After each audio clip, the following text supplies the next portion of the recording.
começando mais um Café com Crise. Meu nome é Amidete Aguiar e hoje iremos entrevistar uma mulher porreta. Ela tem um currículo tão grande que daria uma volta no estado do Ceará todinho. Ela é doutora em artes pela UFMG, ela tem mestrado profissional em turismo com dissertação sobre festas populares e é graduada em licenciatura em música pela Universidade Estadual do Ceará.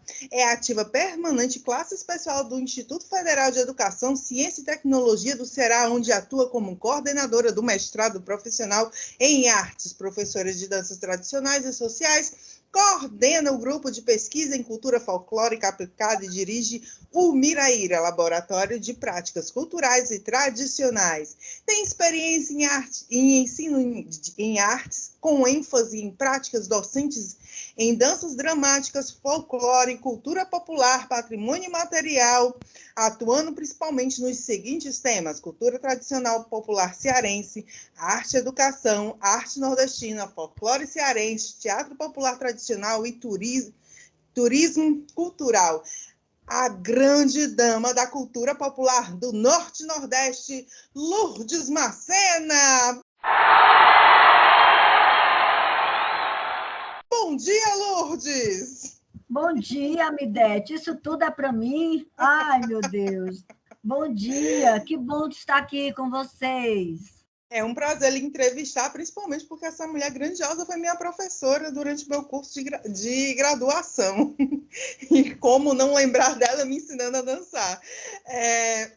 Lourdes, a nossa primeira pergunta é a pergunta que a gente sempre faz, é um clássico para todos os nossos entrevistados. Lourdes, o que é o riso? Você pode falar sobre o riso na vertente da cultura popular? O riso para você, o que é o riso? Eu acho que o riso é a coisa mais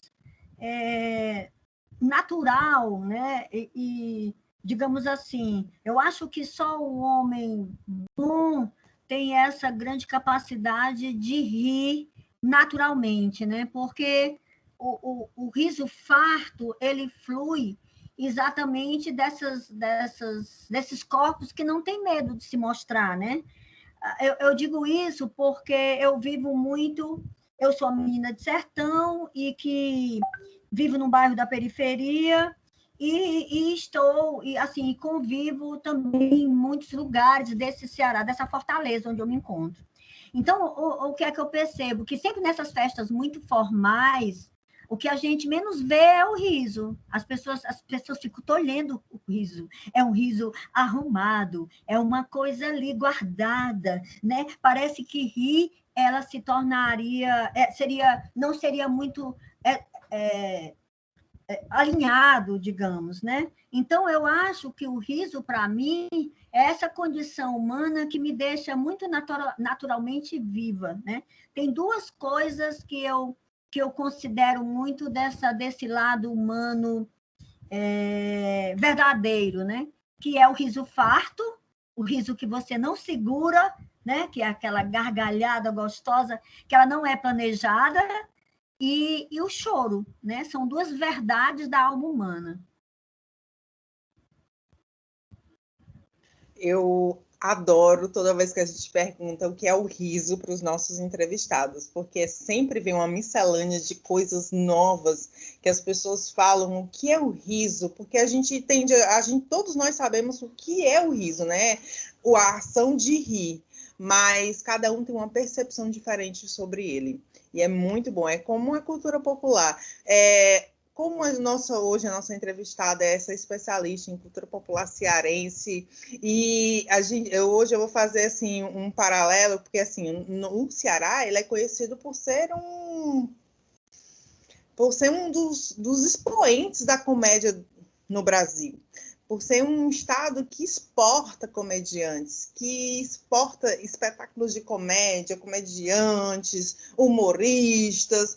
Ele assim, nós somos dados como um estado que gosta de fazer o povo rir. E aí eu vou fazer agora um paralelo com um pesquisador, Mikhail Bakhtin, que ele tem um livro falando sobre a cultura popular na Idade Média e no Renascimento, no contexto de François Rabelais, mas eu vou fazer um paralelo assim. Mikhail Bakhtin, ele fala muito que basicamente, o que hoje a gente ri, do riso que a gente tem, é muito proveniente daquele contexto do Renascimento, do nosso lado grotesco.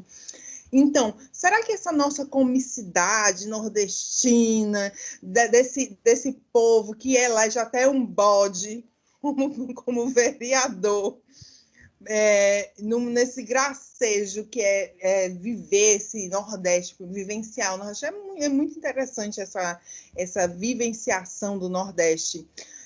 Como é que se dá essa comicidade dentro da cultura popular no cearense? Será que essa nossa jocosidade vem da nossa raiz? De onde será que as nossas dificuldades fazem com que a gente traga o riso, a graça, esse gosto pelo cômico? Porque existem, assim, é incrível como aqui é natural se fazer rir. Até o mendigo da rua te faz rir.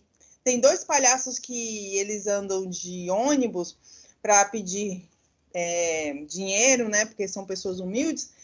Que eles entram dentro de um ônibus, você já morde de cara. Eles eles fazem repente, é muito interessante. Então, Lourdes, da onde é que vem essa jocosidade natural do povo cearense?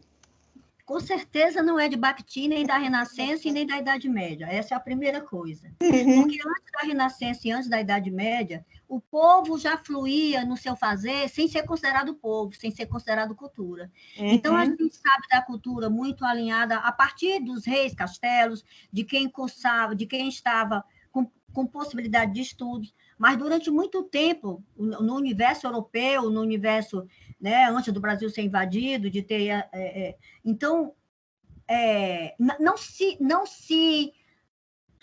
descrevia, não se considerava, por exemplo, o riso que o povo dava. Então, por isso que não se tem registro exatamente do riso do povo, se tem registro do que os estudiosos falavam e estudavam e registravam sobre o riso na perspectiva deles, de cima para baixo, né? Olhando de fora. Então, com certeza, eu tenho plena convicção disso e digo, eu não sou estudiosa do riso, mas sou estudiosa de tipos populares e de figuras, e que todo mundo, às vezes, associa a comédia dell'arte, como se as coisas tivessem começado lá, quando, na verdade, a comédia dell'arte ela foi uma reorganicidade do próprio teatro para voltar para a rua de novo. O teatro já estava na rua. Então, a comédia dell'arte foi exatamente esse encontro com a rua de novo, né? Com esse povo de novo, com um teatro que era do povo e que depois foi enquadrado dentro de outras questões e que, com a comédia dell'arte, ele volta para esse lugar. Então, dentro dessa perspectiva, é que a gente deve verificar o riso. Esse riso que flui dentro do Ceará é o riso que vem dessas entranhas da raiz. Talvez seja conveniente dizer que o riso que está nas 2 instâncias, dentro das nossas entranhas, ele vem debaixo do barro do chão. Ele vem pela necessidade do homem,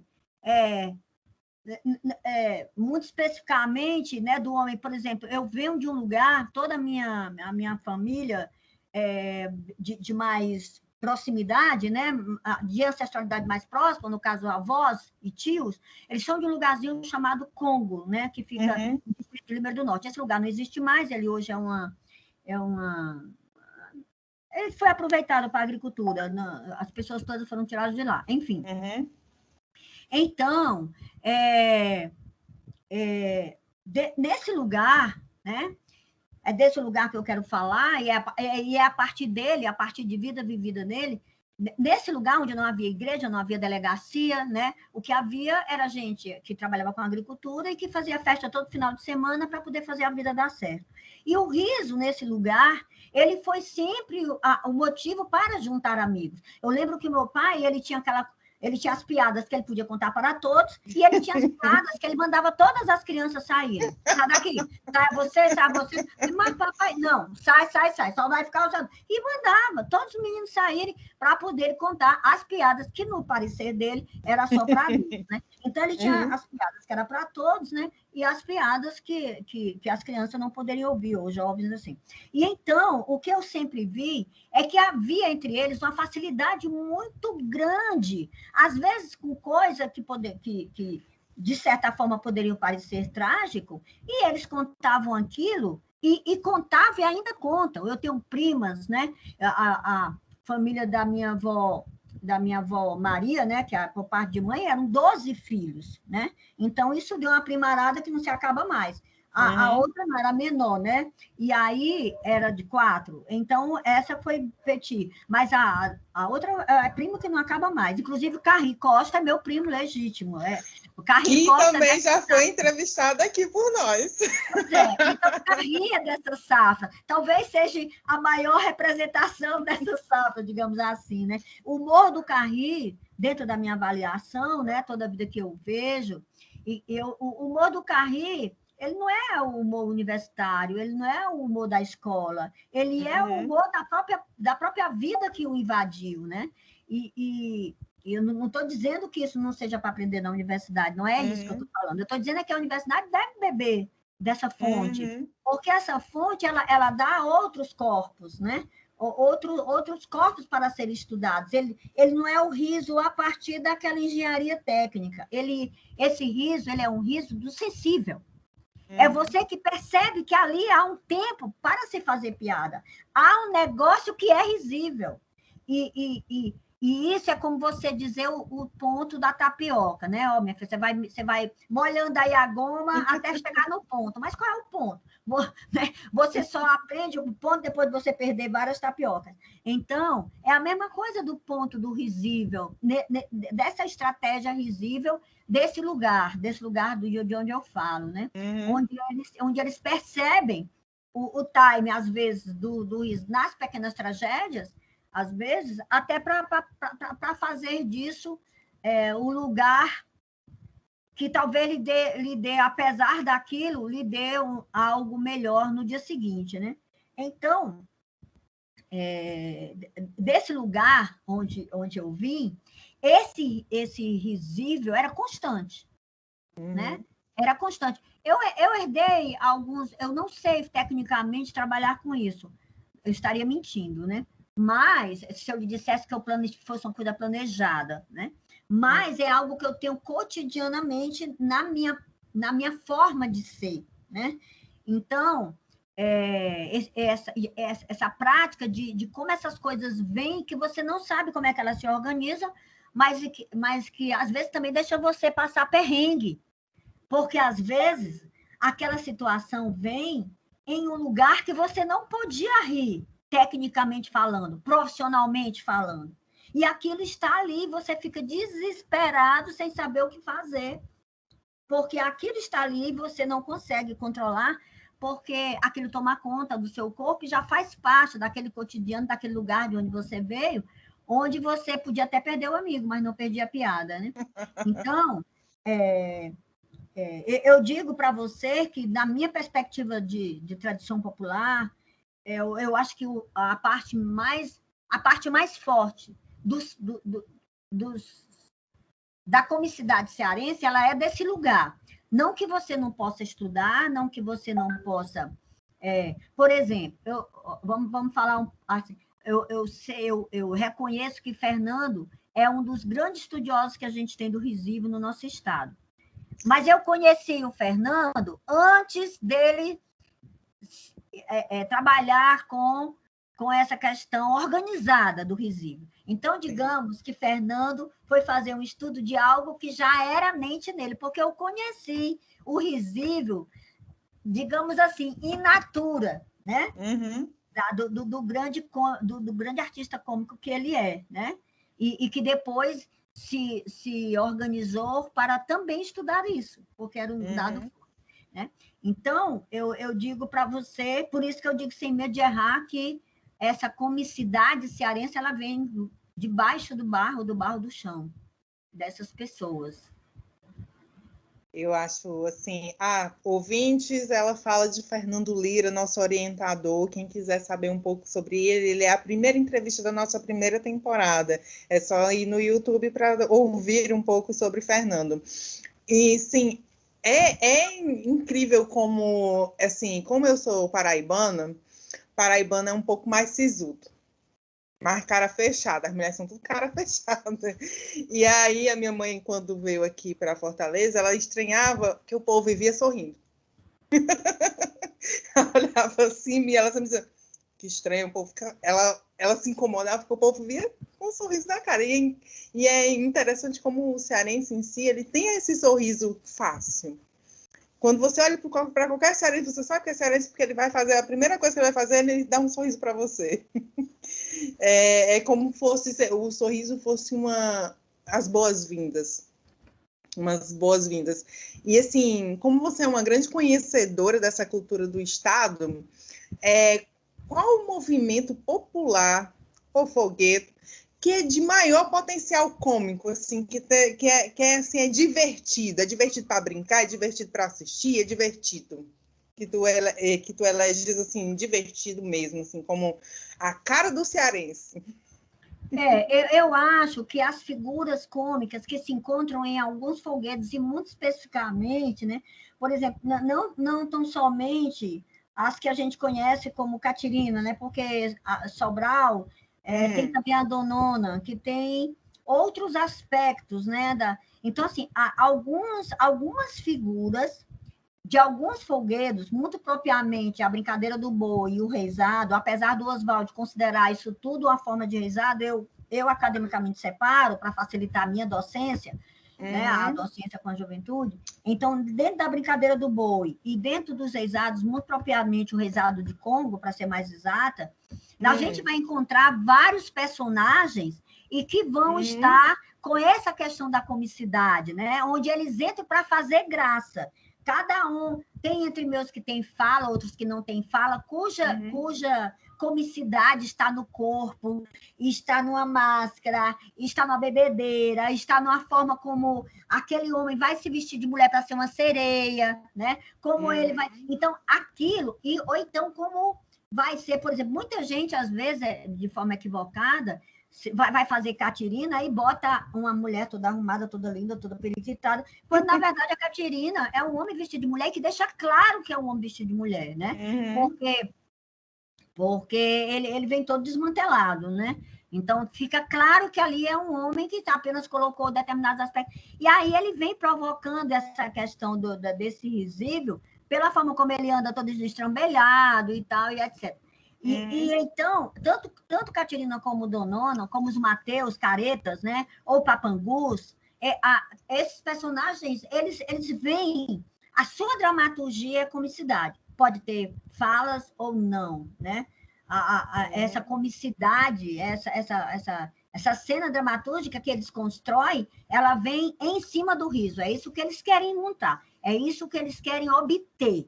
Se eles entrarem em cena com uma coisa estruturada e ninguém ri, é porque eu já assisti espetáculos de comédia que eu saí de lá precisando de uma costa, né? Porque alguém fez uma costinha, porque não gozou. Então, assim, eu acho que o riso, ele tem que estar muito com essa coisa que eu chamo do time, do tempo, né? Dessa coisa da pessoa ter... Porque quanto mais arrumadinha, eu acho que nem sempre dá certo as piadas. Eu acho que essa é a força, inclusive, do próprio... que é o riso do circo tradicional, né? Do palhaço do circo tradicional. Eu estou falando isso porque agora a gente tem circo e circo, né? Então, eu estou falando desse circo raiz, né? Que é o humor do Renato Aragão, onde as pessoas dizem assim, olha que besteira, gente, olha que besteira. Quando, na verdade, você vê que aquela bestagem por ser simples demais, é que você provoca o riso, né? Eu gosto muito de circo raiz, esse circo meio bambembe, né? Que vão para as zonas periféricas. Gosto de levar meu neto também para ver essas coisas, porque você encontra esse riso que vem desse lugar que eu falo, né? Debaixo do barro do chão, e que eles usam sempre ali, as crianças adoram, as pessoas gostam, às vezes aquela mesma piada, mas que a forma de contar da criatura deixa você... quando ele começa, às vezes você já conhece, né? Daqueles palhaços e tudo, mas você acaba morrendo de rir pela criatura que está ali fazendo, né? Sim,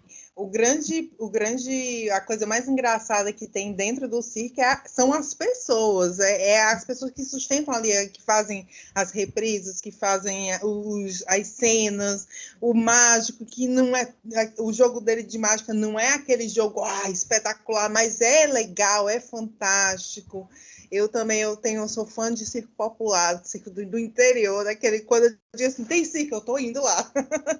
Mas, Lourdes, assim, onde que o nosso... Porque, assim, o Café com Cris, ele tem muito essa área de formação. A gente quer que o público tenha curiosidade de procurar um carricoche, um espetáculo carricoche, de quem nos entrevista. Lourdes, onde é que o público pode encontrar Catirinos, Pampagus, os Mateus, as donanas da vida? Onde? Em que folgueto? Onde é que acontecem esses folguetos? Para que o público, quando puder, ir vivenciar. Olha, um caminho hoje, porque você sempre tem que fazer indicações que está dentro do que eles podem conseguir pegar pela mídia, né? Porque você sabe que não é um lugar assim, você vai para o teatro tal, eles estão lá, não funciona assim. Então, o melhor que eu poderia dizer é que o momento pandêmico, ele trouxe essa vida trágica, né, que ora vivemos, ele trouxe suas coisas ruins, mas né, não há tragédia que não traga algo bom, digamos assim. Né? Então, algo bom foi a gente ter com mais facilidade esses folguedos mais disponibilizados pela web, protagonizando a sua mídia, né, pelas redes sociais. Esse é o primeiro lugar. Então, se você... não é o lugar primeiro, mas é um lugar possível, considerando que as crianças, jovens, adultos, né, e idosos e pessoas experientes, todos hoje se encontram entre telas, né, guardadas as suas proporções. Então, as redes sociais hoje é um desses lugares onde você pode procurar, se você botar Boi Ceará, você vai acabar esbarrando lá no Mestre Zé Pio. Mas se você for atrás de boi e for tentando, né, você vai começar a encontrar uma afinidade, né? Como a questão como eu já citei, o Boi Paz do Mundo, né? Até brincadeiras de boi, cujos mestres já faleceram, mas que os grupos continuam, né? Mas o que eu iria dizer, talvez, que fosse o melhor lugar para encontrar isso como protagonista primeiro, vendo os mestres que já estão reconhecidos. O Ceará conseguiu fazer algo que de certa forma, isso foi um diferencial em relação aos outros companheiros do Nordeste, que nós temos mais de 100 mestres que já foram reconhecidos por meio de suas brincadeiras, não apenas bumbas e reisados, onde estão as catirinas e os bois, mas outras também. Mas, na verdade, a grande maioria dessa coisa do cadastramento tem um registro muito grande de brincadeiras de boi e de reisado, que é onde você vai encontrar esses interlocutores, né, dessas brincadeiras. No caso aqui da capital, né, já que nós estamos falando, quem está na web está em todo lugar do mundo, né? Mas eu estou falando daqui de Fortaleza, então a gente vai encontrar protagonizando, né, numa veia muito específica, tradicional, esses dois mestres que eu falei, no caso do Boi Juventude e no caso do Boi Ceará, né, que estão ali na Barra do Ceará e ali no Grande Pirambu, digamos, né? E a gente encontra os dois personagens do Mateus e da Catirina, né? E da Catirina, mas ele tem outros personagens, por exemplo, você vai encontrar o bode, você vai encontrar personagens animais que são feitos por pessoas, onde a dramaturgia, a cena que ele constrói é toda do risível. Então, mesmo sendo personagens animais, né? O bodinho, ele se coça, ele traz uma comunicação com a menina, ele rebola o rabinho para a moça que ele elege, para a criatura que ele elege mais bonitinho. Então, ele tem todo o diálogo com quem está em cena em cima do risível. Então, ele se torna uma figura totalmente humanitária por todos os risos que ele traz. Eu tive uma atriz, né, durante muito tempo, atriz e dançarina, que foi a Cíntia, eu acho que vocês devem conhecer. A Cíntia hoje está trabalhando com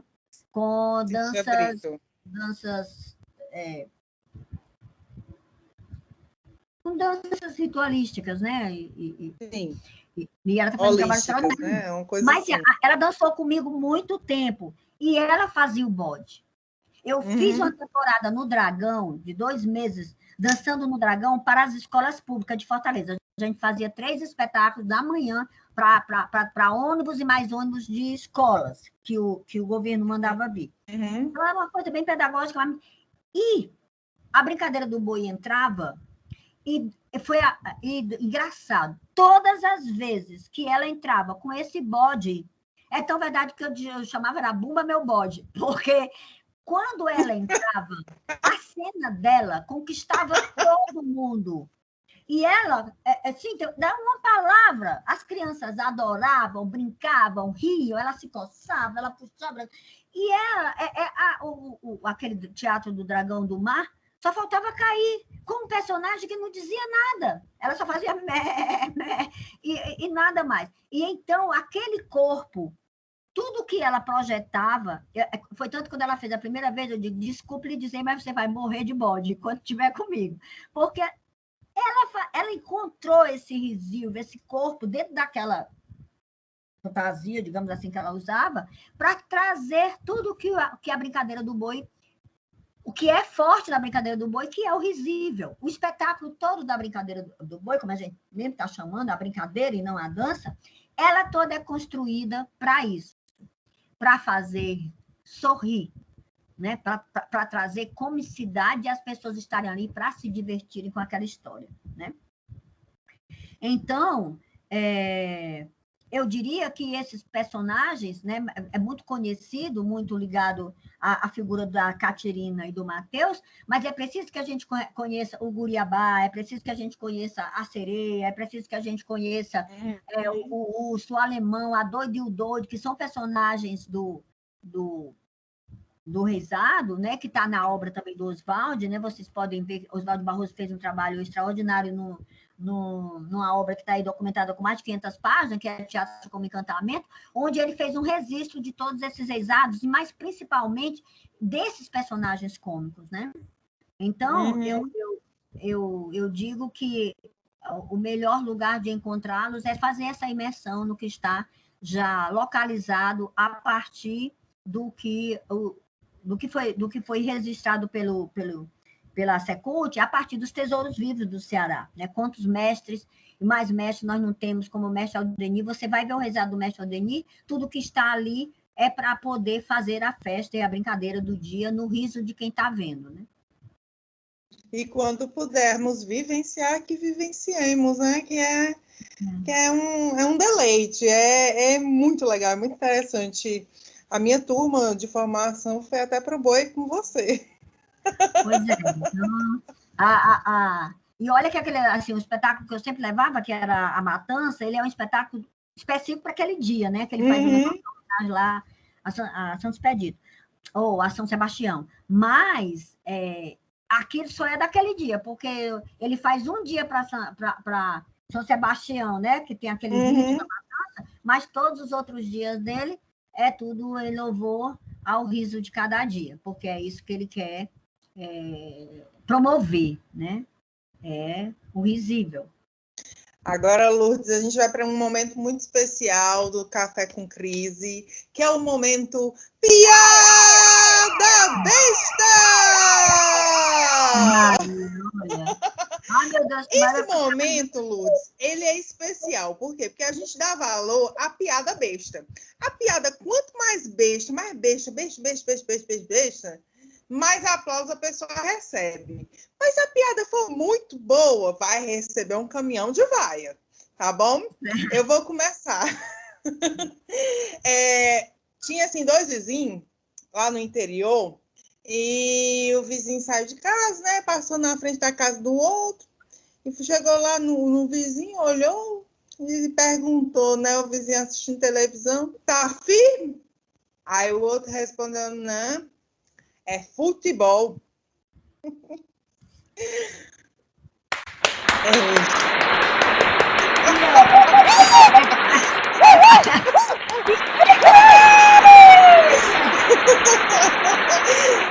Quanto mais beijo a piada, mais aplauso a pessoa recebe. Eu fazer com o outro, no momento eu vou aqui com a única que está vindo, até porque depois que a gente passa dessa faixa etária, né, a memória para poder reter umas coisas tem que jogar outras fora, né? E aí vai que é sua. Não sei se ela, qual categoria ela tem, não. Vocês que são estudiosos do riso aí é que vão depois. Mas lá vai ela. Dizem que tinha uma. Meu pai tinha muita piada com caminhoneiro, né? Porque você sabe que caminhoneiro. Qual é o medo de caminhoneiro? Ser chifrado, né? Porque ele passa mais tempo fora de casa do que dentro, né? Então, era milhares de piadas com caminhoneiro. Então, vai. Então, o cara era caminhoneiro e vinha em casa só para fazer a festa, né? E aí a mulher tinha um amante, né? E aí ela tinha combinado o seguinte, marido, é o seguinte, amante, é o seguinte, quando o Zé estiver em casa, eu vou botar um corim na porta. Se você chegar aqui e tiver o corim na porta, você vai-se embora, porque o homem está em casa. E assim ficou, né? E o marido viajava, ela corim na porta, e o cara chegava e ficava com ela, e assim, tudo muito bem. Certa vez, o cara sai, viaja, o marido, né? E aí, na metade do caminho, antes de sair, sei lá, o carro quebra e ele volta. Quando ele chega em casa, a mulher tá toda perfumada, toda linda, camisola novo, toda cheirosa, e aí ele, mulher, e ela ficou toda nervosa, sem saber o que fazer, porque o cara chegou e, enfim, né? E já era tarde da noite e foram dormir.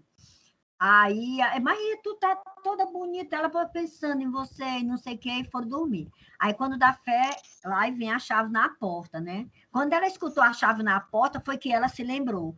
Aí, o marido pegou e disse assim, mulher, tu tá ouvindo? Aí ela, tô. Aí ele, tá vendo? Olha, tem alguém. Não, marido. É porque agora a história aqui na rua é que tem visagem. Agora tá cheio de alma peregrina aqui de noite. Aí ele, mas que conversa é essa de alma? Sim, tem mais, tem que ter as orações certas. Fique quieto, que eu vou fazer a oração que ela vai já embora. Aí ela chegou lá na porta, pegou as mãos, né, juntou e disse, minhas almas benditas do reino da glória, meu marido está em casa, me lembrei do coro agora.